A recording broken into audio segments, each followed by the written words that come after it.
Rule number 76. Clauses introduced by dum, modo, and dummodo take the subjunctive. Starting with this rule, number 76, we will shift our focus from verbal nouns like the supine and gerund to subordinate clauses. We saw the subjunctive used as the main verb in rules 61 to 64. From here on out, we will see the subjunctive used when it isn't the main verb, that is, in a subordinate clause. This rule involves a proviso clause, which is a type of condition attached to a main clause introduced by dum, modo, and dummodo, a combination of dum and an emphatic modo. Proviso is a term that is good to know because it's related to the word provided, and that's how we translate most of these conjunctions in this use. So Ovid has dummodo sit dives, barbarus ille placet. Provided that, and that's our dummodo, he is rich, that foreigner is pleasing. Our proviso, or condition for the foreigner being liked, is that he's rich.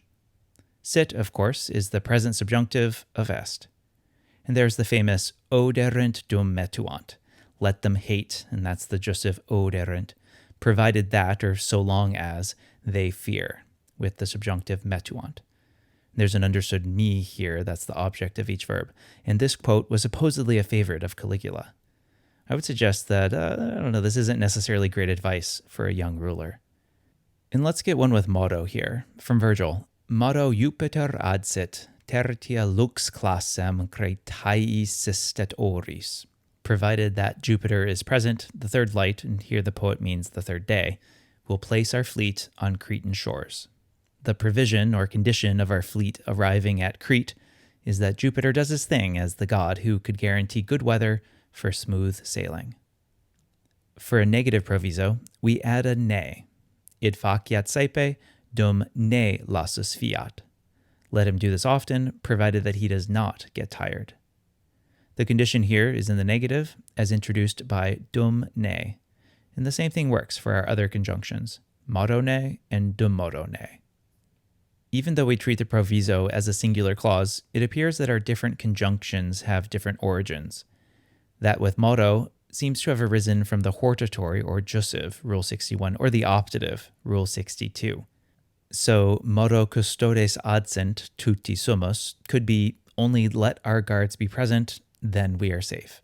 And it's easy to see our safety being conditioned on the subjunctive clause, a proviso of sorts. In contrast, the use of dum and dummodo seems to have arisen as an extension of the general use of dum to mean while, or as long as. So dum custodes adsent tutti sumus, as long as our guards are present, then we are safe. It's likewise easy to see how our guard's presence is a condition or proviso to our safety. And this has been rule number 76. Clauses introduced by dum, modo, and dummodo take the subjunctive.